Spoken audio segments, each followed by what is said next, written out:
interessante. Então, vamos lá. Ele veio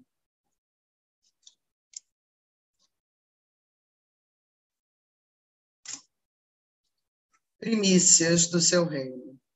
Primícias significa prelúdio, o início da implantação do seu reino.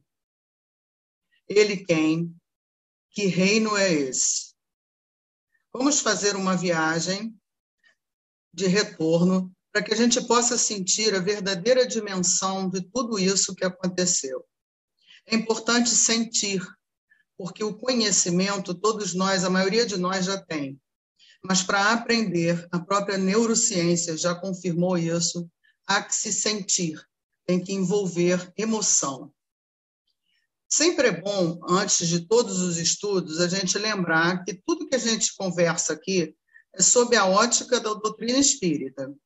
Então, vamos recordar rapidamente seus princípios básicos. A existência de Deus, a imortalidade da alma, a comunicabilidade dos espíritos, a lei de evolução, a encarnação e a pluralidade dos mundos habitados.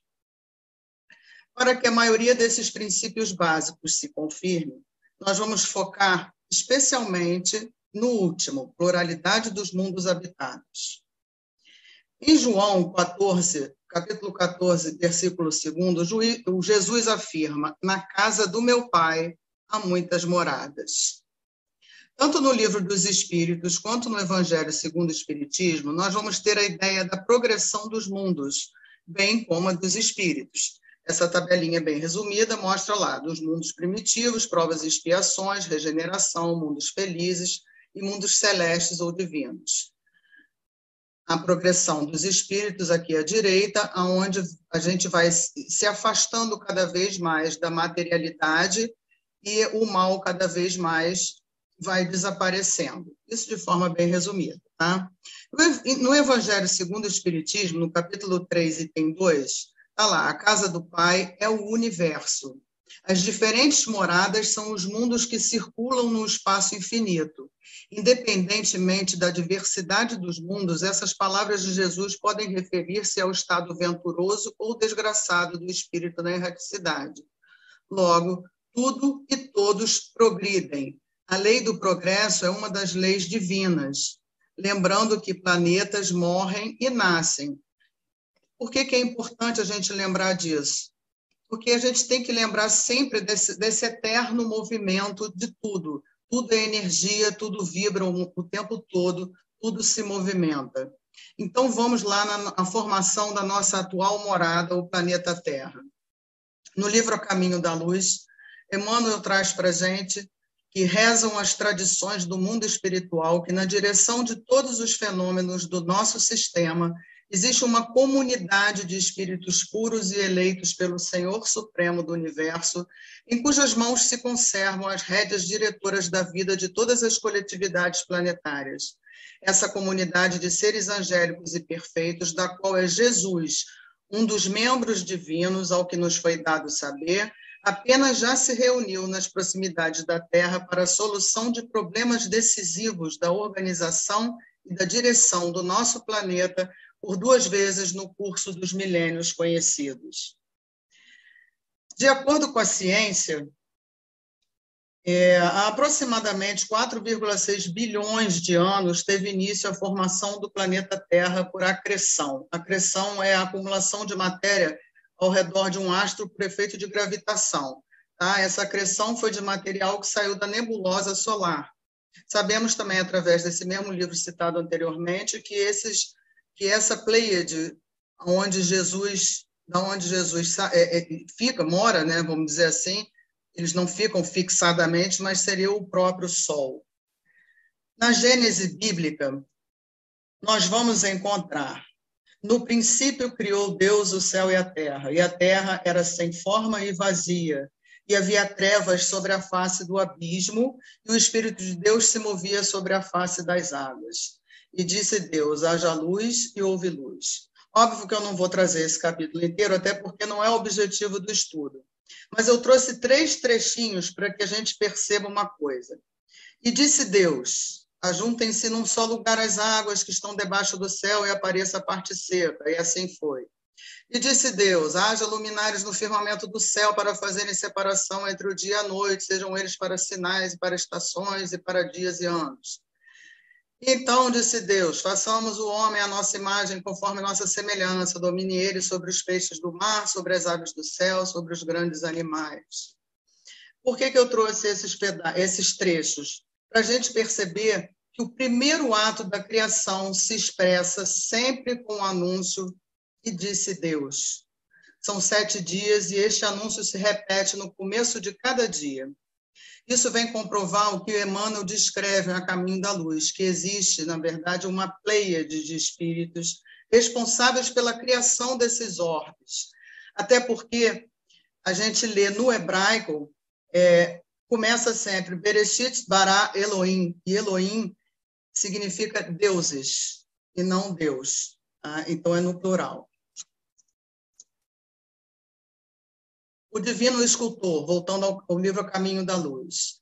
Sim, ele havia vencido todos os pavores das energias desencadeadas. Com as suas legiões de trabalhadores divinos, lançou o escopro da sua misericórdia sobre o bloco de matéria informe que a sabedoria do Pai deslocara do sol para as suas mãos augustas e compassivas.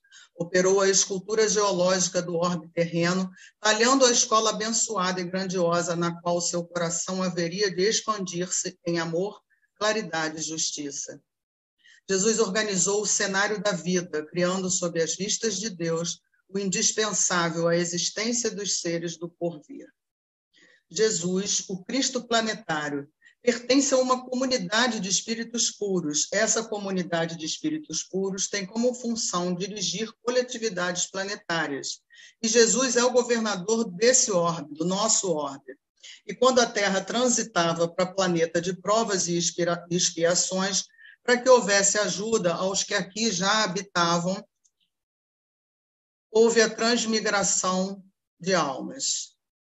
As raças adâmicas guardavam vaga lembrança da sua situação pregressa, tecendo o hino sagrado das reminiscências. As tradições do paraíso perdido passaram de gerações a gerações até que ficassem arquivadas nas páginas da Bíblia. Aqueles seres decaídos e degradados, à maneira de suas vidas passadas no mundo distante da capela, com o transcurso dos anos, reuniram-se em 4 grandes grupos que se fixaram depois nos povos mais antigos, obedecendo às afinidades sentimentais e linguísticas que os associavam na constelação do cocheiro. Unidos novamente na esteira do tempo, formaram desse modo o grupo dos Árias, a civilização do Egito, o povo de Israel e as castas da Índia. Houve, então, essa transmigração. Essas almas vieram de planetas que já estavam na regeneração. É um pouco mais do que o momento em que a gente está passando, mas elas estavam renitentes no mal. O Cristo desse orbe as recebeu pessoalmente aqui. São almas duras, orgulhosas, eles tinham um avanço intelectual, mas a moral deles ainda estava atrasada em relação à progressão que o planeta onde eles habitavam estava se passando, né? Então, Jesus já as conhecia quando veio. Existia uma promessa milenar de que ele viria pessoalmente para ajudá-las. Os milênios se passaram, ele enviaria vários emissários que lembrariam dessa promessa, Krishna, Buda, os profetas, inclusive no livro O Consolador, Emmanuel diz que o próprio Jesus era quem inspirava os profetas. Muitas dessas almas voltaram para os seus orbes. O grupo que mais absorveu os ensinamentos foram os egípcios, tiveram o mérito de retornar. Enquanto os outros clãs conseguiam acompanhar o que os mensageiros do Cristo vinham a ensinar, os hebreus não conseguiam. Eram os mais teimosos, orgulhosos e renitentes. E o nosso Cristo planetário, então, renasce entre eles, porque eram os mais necessitados, os mais doentes. E a manjedoura assinalava o ponto inicial da lição salvadora do Cristo, como a dizer que a humildade representa a chave de todas as virtudes. Começava a era definitiva da maioridade espiritual da humanidade terrestre, de vez que Jesus, com sua exemplificação divina, entregaria o código da fraternidade e do amor a todos os corações. E isso que a gente falou vai se confirmar, né? João legitima tudo que a gente falou até agora, né? A formação, vamos dizer assim, da Terra sob a ótica da Bíblia, sob a visão espírita através de Emmanuel, um pouco da ciência, e João legitima isso tudo nessa frase: o Verbo se fez carne e habitou entre nós, e vimos a sua glória como a glória do unigênito do Pai, cheio de graça e de verdade. E então ele veio. E o que aconteceu? Jesus nasce, então, no meio do povo hebreu, como a gente viu. A saga do povo hebreu nada mais é do que a saga de todos nós no caminho da evolução espiritual. Está descrita no Antigo Testamento. Os diversos profetas percebiam mediunicamente a grande programação que estava sendo feita para a vinda do Messias, do Salvador. Vamos ter, principalmente em Isaías, 600 anos antes do nascimento de Jesus, a maior descrição sobre a sua vinda. Por isso, até a tradição cristã identifica o livro de Isaías como o pequeno evangelho dentro do Velho Testamento. A essa época, o povo hebreu estava experimentando domínio, opressão de outras potências, como foi no Antigo Egito. Se avizinhava da comunidade hebraica essa perspectiva de voltar a ser escravo. Por isso que a expectativa popular quanto ao Messias era de que seria alguém que libertaria o povo da opressão. Seria alguém que estabeleceria um domínio político, um domínio econômico, um domínio social, capaz de afastar, repudiar a intromissão de qualquer potência e colocar o povo hebreu em proeminência. Eles acreditavam que, como eram lideranças espirituais, também poderiam ser econômicas e políticas. Ao orgulho e o egoísmo, né? Por que isso? Porque ainda estamos muito próximos da materialidade, e por isso pensamos como seres materiais. A expectativa messiânica, então, no tempo de Jesus, é que o Messias viria libertar o povo de todas as opressões e explorações. Seria um rei forte e dominador, expulsaria os romanos, eliminaria os políticos corruptos, garantiria o alimento, segurança e paz para o povo. Que bom que só os hebreus têm essa expectativa, né? Enfim, a frustração da expectativa messiânica de Israel. Então, a expectativa messiânica era de hegemonia política e econômica. Amélia Rodrigues, através do médium Divaldo Pereira Franco, vai nos trazer no prólogo do livro Primícias do Reino essa passagem, que está em Lucas, capítulo 20, versículos 24 e 25. Mostrai-me uma moeda. De quem tem a imagem e a inscrição? E respondendo eles, disseram, de César. Disse-lhes então, dai, pois, a César o que é de César, e a Deus o que é de Deus. Nesse vigoroso e expressivo diálogo, defrontam-se dois reinos em litígio, o material e o espiritual. A efígie de Augusto e as inscrições na moeda de troca de valor aquisitivo representavam o poder temporal, as hostes guerreiras vencendo cidades, as glórias efêmeras de trânsito breve, as fronteiras ensanguentadas espalhadas por toda parte, o luxo, o gozo, as ambições, o crime desenfreado, as vaidades e a morte. O imperador, alçado ao poder, por uma série intermina de acontecimentos imprevisíveis, estendia sua força por todos os rincões e estava presente em todo lugar. Os dois reinos tinham e têm bem definidas finalidades, perfeitamente delineados roteiros. Augusto reinava. Ele, porém, viera ter com os homens para oferecer as primícias do reino que lentamente conquistaria os amargurados e desiludidos, espíritos humanos, após os insucessos e frustrações no reino fantasista dos triunfos passageiros. Inquirindo sobre o dono da efígie esculpida na moeda, Jesus omitia-se a reconhecer o domínio do imperador, por ser uma autoridade que lhe era dada, e não uma legítima posição, aquela que vem do mais alto. Jesus, então, ele era o príncipe de outro reino. aquele reino de paz e justiça, onde a sabedoria sublima as aspirações. Imenso reino além da terra, cujos alicerces, entretanto, se consubstanciam na argamassa da terra. Augusto semeava o terror, o ódio, devastava. Jesus trazia o convite enérgico e desataviado à escolha do dever maior do amor. Então, nada de violência, nada do que aquele povo estava acostumado a ter. Somos espíritos imortais passando por uma experiência carnal necessária para a nossa evolução. Mas nunca esquecer que devemos viver para o espírito e não para o corpo. César representa as glórias efêmeras de trânsito breve e o Cristo traz os tesouros imorredouros, que são as virtudes que mais tarde vão ornar a túnica nupcial, de acordo com a parábola que ele trouxe. O César, de alguma forma, serve para o reinado do Cristo, por fazer com que as pessoas que estão saturadas do mal busquem a consolação e desenvolvam ali as primícias do reino. O objetivo de Jesus é inscrever os seus ensinamentos em nossos corações e inteligências. No livro Vinha de Luz, capítulo 81, Emmanuel nos traz esse comentário. As instituições humanas vivem cheias de códigos e escrituras. Os templos permanecem repletos de pregações. Os núcleos de natureza religiosa aliam inúmeros compêndios doutrinários. O Evangelho, entretanto, não oculta os propósitos do Senhor.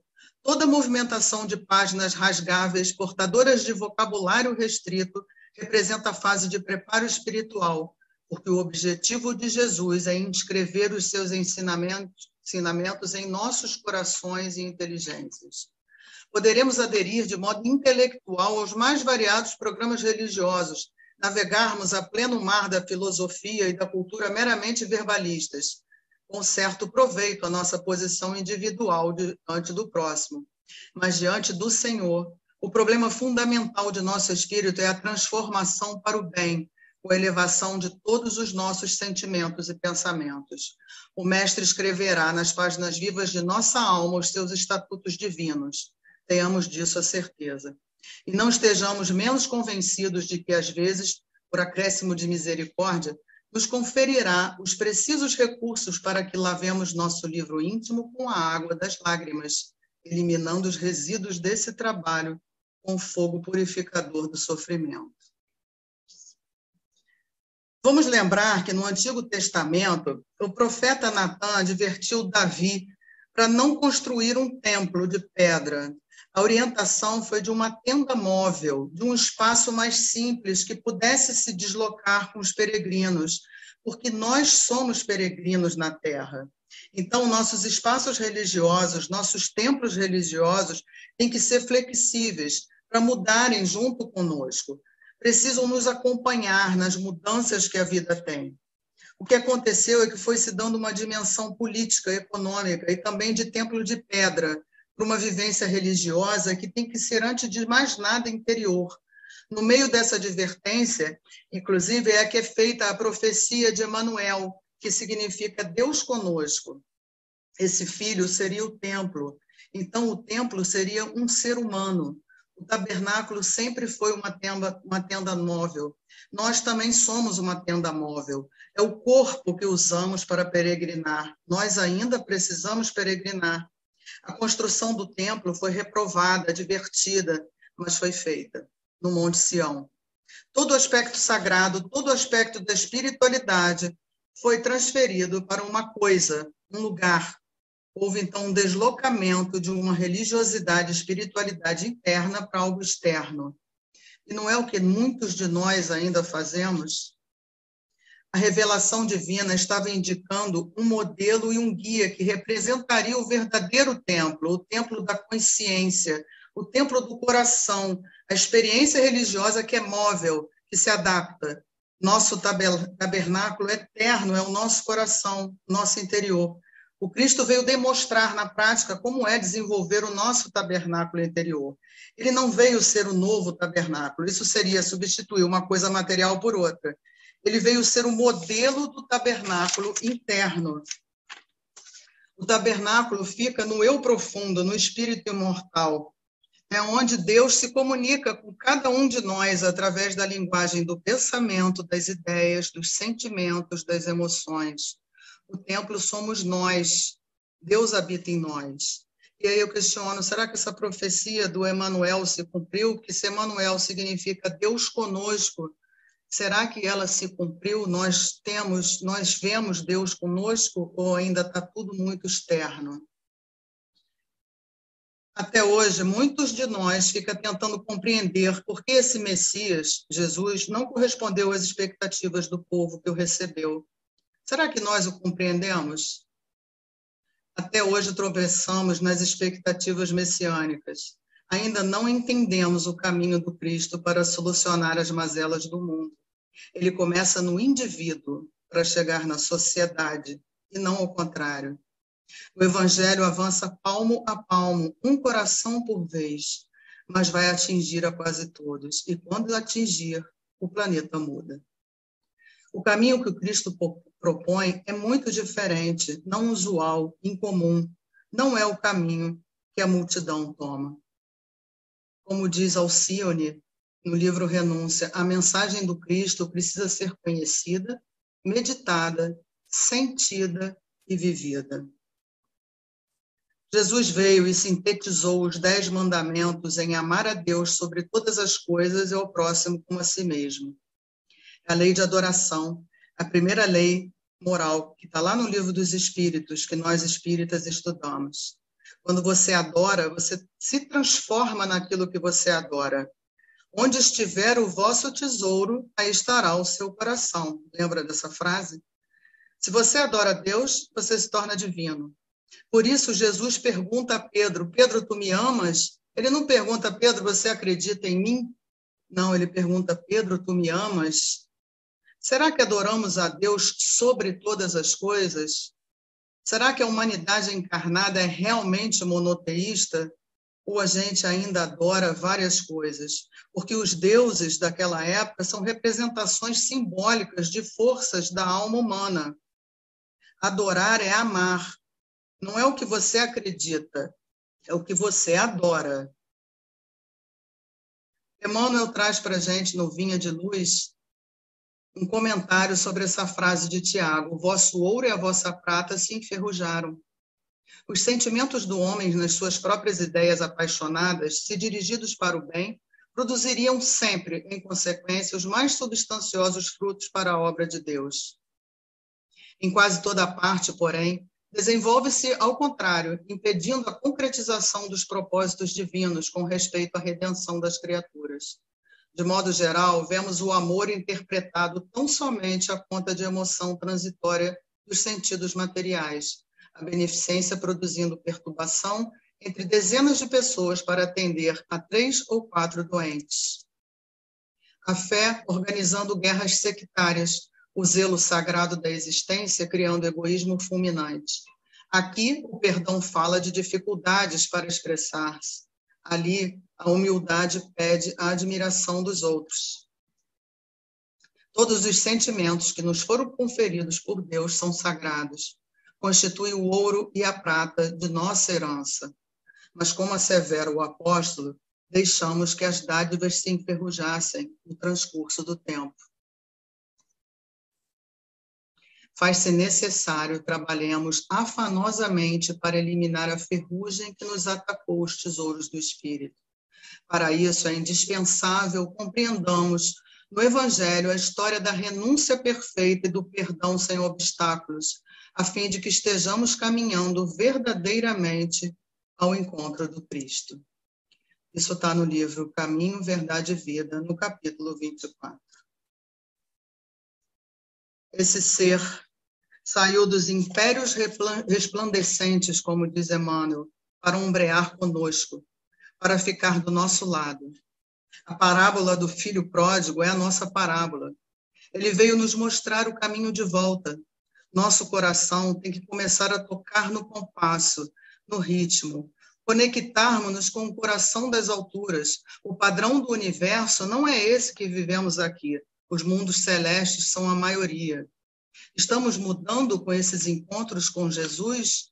Ou ainda ficamos só no tão lindo, a falta de bálsamo evangélico nas realizações ditas cristãs da atualidade, fazendo pensar num cristianismo ao qual falta o espírito enérgico e manso, suave e nobre do Cristo, como nos diz Amélia Rodrigues no livro que eu já citei. O primeiro momento é o encantamento com a mensagem, isso é normal. Em determinado momento, vira uma chavinha que é quando começamos a ter uma relação afetiva com Jesus. Nesse momento, espiritualmente falando, as energias do Cristo se comunicam. É uma cura. A pessoa passa a sentir as energias do Cristo operando nela e na vida dela. Independente das condições exteriores, ela sente essa energia vitalizadora do Cristo. Esse processo não é mais intelectual. Por isso que é difícil de escrever com palavras. É um momento de iluminação, é como se ligássemos a nossa lâmpada na fonte de energia. Como disse Paulo de Tarso, já não sou eu quem vive, mas o Cristo que vive em mim. É muito fácil desenvolver virtudes num meio angelical. Difícil é desenvolvê-las vivendo junto aos Césares. Há necessidade de ressaltar a pureza e a beleza da mensagem cristã. Por isso que o espírito Amélia Rodrigues inicia seu livro Primícias do Reino com aquela passagem que nós vimos. É um convite para que voltemos às mensagens simples, belas, da vivência evangélica dos primeiros tempos que foi se perdendo ao longo dos anos. Precisamos sentir a reverberação das mensagens em nossos corações, trazer a mensagem evangélica e perceber o quanto de proximidade ela tem com os dias atuais, o quanto podemos nos beneficiar com elas para nos sentirmos consolados, mais serenos diante das provas e expiações. Lembremos-nos que a proposta do Espiritismo é o retorno ao cristianismo primitivo. Está lá na Revista Espírita de junho de 1863, O Futuro do Espiritismo. O Espiritismo é o cristianismo primitivo redivivo. Que era o cristianismo há 18 séculos, se não o espiritismo? Só o nome diferia, o pensamento era o mesmo. E Jesus veio para implantar o reino de Deus no coração dos homens. E o seu reino é o da consciência reta, do coração purificado ao serviço de Deus. A semelhança dos dias em que Jesus viveu entre nós, os tempos atuais ensejam a restauração viva e atuante da mensagem cristã, pois que convertida em laboratório de experiências aflitivas, a Terra continua sendo campo rico de oportunidades para a vivência evangélica. Faz-se necessário que repontem como primavera de bênçãos as sementes da esperança e surjam como antes novos homens do caminho. Ele veio para que tenhamos vida em abundância, em plenitude. Recordemos com João, tenhamos a certeza de que sua luz, desde já, nos clareia interiormente, conduzindo-nos às sendas redentoras do seu reino de amor incomparável.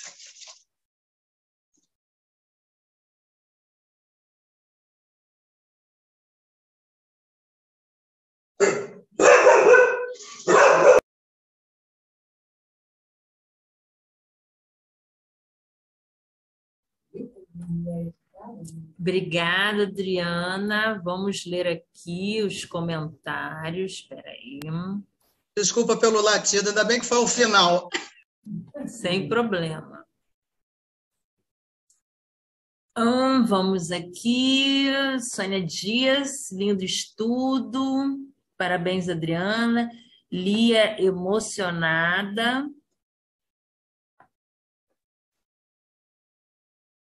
Gratidão, gratidão. Podem mandar suas mensagens. Alguém quer, a gente tem um tempinho ainda. Alguém gostaria, traduzindo o latido, porque parou. Flávio está dizendo que o cachorro estava latindo, perguntando por que parou. Deve ter sido por aí, Flávio, sabe por quê? Ela estava dormindo aqui, aí quando eu acabei de falar, ela latiu. Ela estava querendo continuar viajando. Alguém gostaria de fazer algum comentário, alguma pergunta, alguma colocação para a Adriana? Pode abrir o microfone. Eu acho que o bacana, né, que é que ela vai buscar em várias fontes e dá uma mensagem assim como se fosse um texto único, né? Mas várias fontes dizendo assim, e aí traz novidades para a gente, né? Lembretes que calam na alma, né? Muito obrigado, Adriana.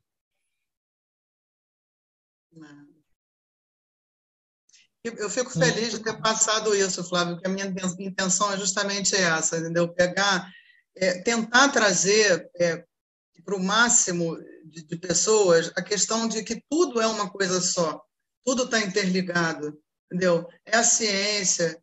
Muita gente rechaça o Antigo Testamento. O Antigo Testamento é a base do Novo Testamento, não é para ser rechaçada, é para ser compreendida, né? E aí vem Emmanuel falando, só muda o modo de falar, né? Porque é tudo a mesma coisa.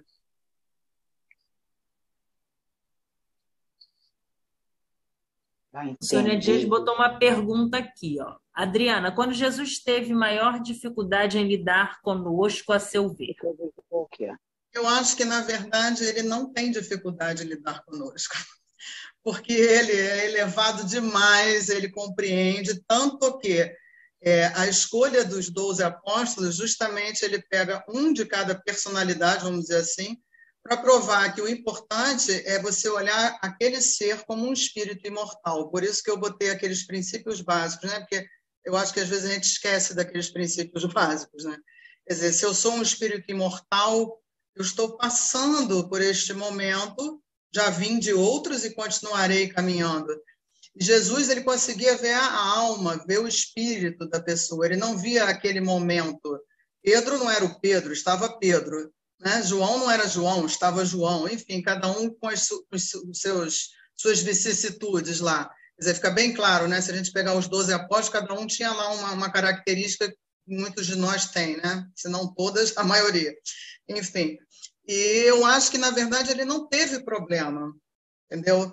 Ele tem, no livro Brasil, Coração do Mundo, Pátria do Evangelho, ele se aproxima, né, quando ele pede a Ismael que fosse implantado aqui para poder vir a ser, né, a pátria do Evangelho.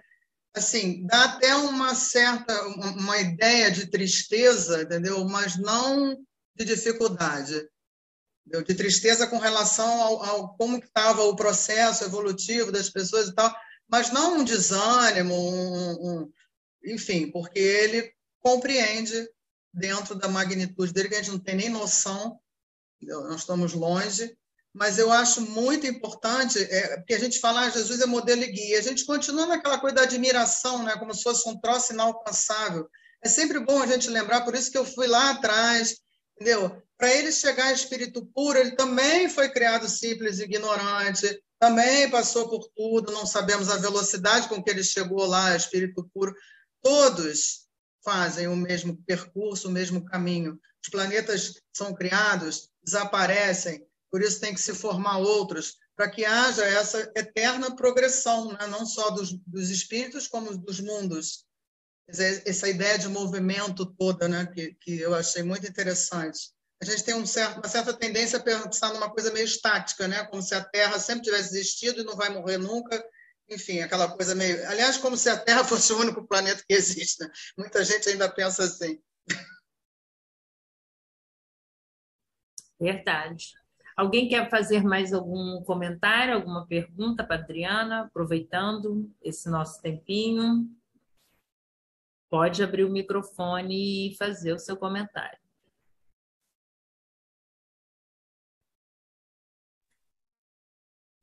Pergunta eu não quero fazer, não, mas eu quero agradecer a Adriana da maravilha, como ela fala de Jesus. Eu me lembrei quando ela fez no meu play, que a primeira vez que eu vi ela falar, ela é espetacular, muito clara, muito... Nossa, amei, amei. Parabéns, gratidão. Obrigada, eu que agradeço. Obrigada, Wilma. Bom, se ninguém mais tem mais... Alguém tem mais alguma colocação? Então, vamos dar continuidade. Obrigada, Adriana. Sempre muito bom ouvir você. Realmente muito instrutivo e com uma leveza, né, para se falar de Jesus. Muito bom. Lembrando a vocês todos que o mês de dezembro nós vamos estar falando, o tema central é as primícias do reino de Jesus. Então, não percam que tem muita coisa boa a fazer. E a Adriana, ela continua com a gente, no final ela vai fazer a nossa prece de encerramento, e nós vamos continuar agora com a segunda parte. Eu vou pedir para a Lia cantar uma música, nós vamos fazer uma fluidificação das águas. Eu vou pedir para a Márcia fazer a fluidificação. Márcia, você pode fazer para a gente? Que a Sandra fez a prece dos encarnados, então mudei um pouquinho a ordem aqui. Pode ser? Obrigada. E a Adriana faz a nossa prece final. E depois nós voltamos com a Sônia e com o Flávio. Não sei se a Sônia vai conseguir falar, não, né? Com o Flávio para fazer as despedidas e eu mostro o cartaz para vocês. Tá bom? Então, Lia, com você. Boa noite a todos. Ele veio, pão da vida, luz do mundo, tinha olhar quente e profundo, e solene tinha voz. Ele veio, mãos vazias, desarmadas, nem escudos, nem espadas, só amor por todos nós. Toda noite sem estrelas, ele ilumina, e as nuvens mais escuras ele desfaz. Ele veio e agitou a nossa alma e tirou a nossa calma, mas nos trouxe a tua paz, mas nos trouxe a sua paz. Ele veio. Luiz Antônio Mileco. Graças a Deus. Que lindo, Miriam. Obrigada. Nesse momento, pedimos a ajuda dos nossos amigos espirituais para que possam trazer um bálsamo curativo às nossas águas. E para cada pessoa que tenha tido oportunidade de deixar um copo d'água próximo a si nesse momento, que essa água seja medicada, cuidando tanto da parte física quanto da parte espiritual.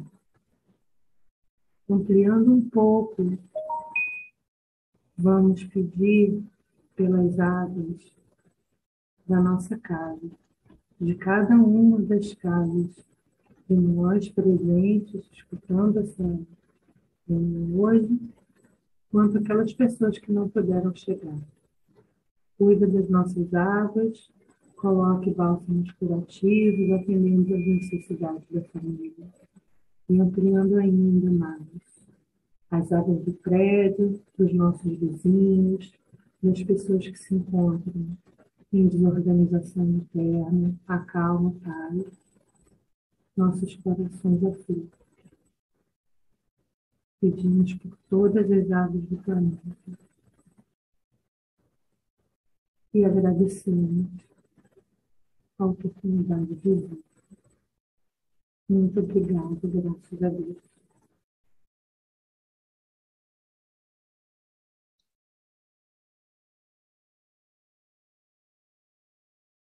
Pode encerrar, então? Graças a Deus, graças a Jesus. que esse tirar a nossa calma, conforme a música diz, e trazer a sua paz seja definitivamente compreendido por todos nós. Te agradecemos, Jesus, por tudo que fizestes, fazes e ainda farás por nós. Que todos que aqui estão sejam envolvidos em tua luz e que essa luz se irradie pelo maior raio possível em torno de cada um de nós, para que possamos levar um pouco da sua paz a todos aqueles que habitam este planeta. Gratos estamos por mais esta oportunidade de estudo, por mais uma oportunidade de falar sobre aquilo que viestes trazer para nós, o seu Evangelho. Graças a Deus, graças a ti, Jesus. Graças a Deus. E antes de terminarmos, eu vou compartilhar com vocês, antes de chamar...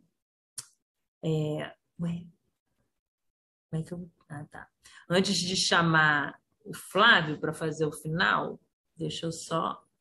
Vou compartilhar uma música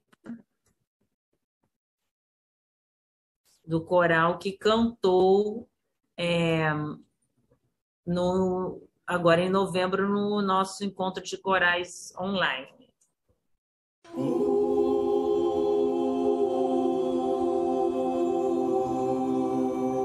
Se um dia chegar,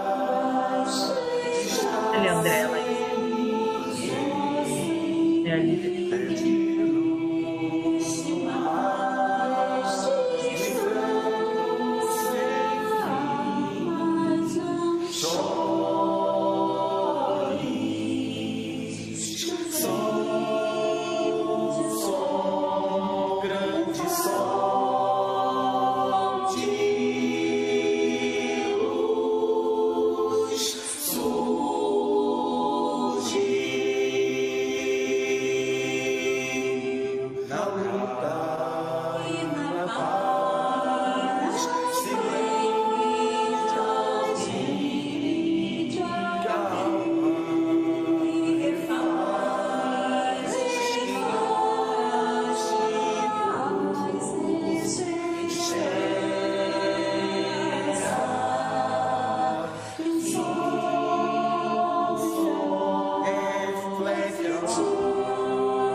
Então, esse coral, ele... Ih, gente, peraí. Só um minutinho. Eu tirei, mas está passando aqui para mim. Esse coral se apresentou no nosso último encontro de corais, lá online que a gente teve, né? Uma iniciativa aqui da Casa de Emmanuel. E tem alguma coisa, né, tia Sônia? Como é que é quem que vai reger para a gente? Já estão abertas, né, as inscrições, é isso? Pede para a Adriana falar. Está aberto. André Raí, o regente desse coral que vocês assistiram, vai ser o nosso regente. Se Deus quiser, o nosso coral, que está começando pequenininho, vai ficar imenso. E nós, no dia da sinfonia, em 2022, vamos arrebentar. Que bom. Vamos todos nos animar para cantar, gente. Basta, se você fala, você canta. Não começa com esse negócio de não sei, não, sou desafinada, isso não existe. O André transforma todo mundo em Pavarotti. E já estão abertas as inscrições, não é isso?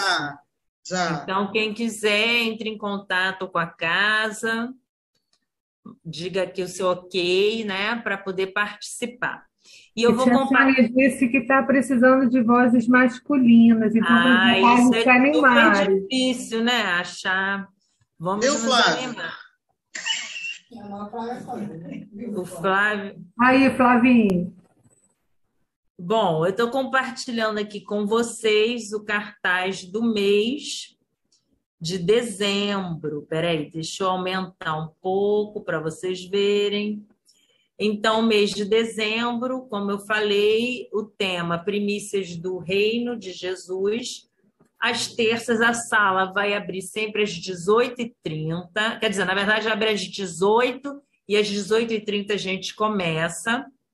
Então, cheguem cedo. Hoje, como eu falei, foi a Adriana, né, com Jesus Veio.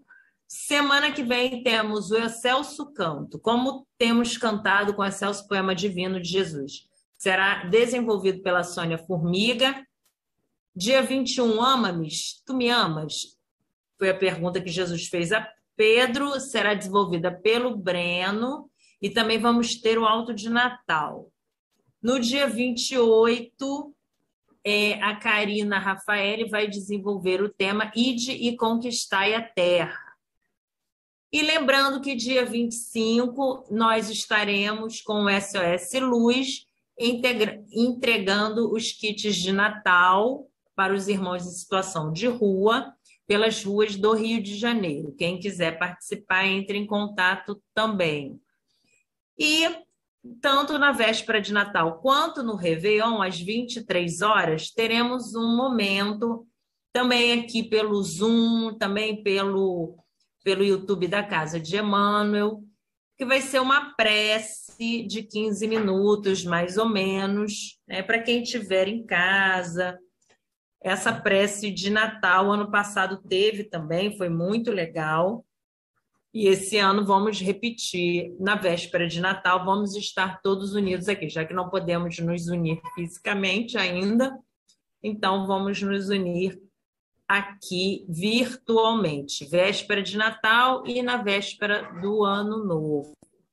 Bom, essas são as atividades no mês de dezembro, para quem quiser participar, a casa está aberta.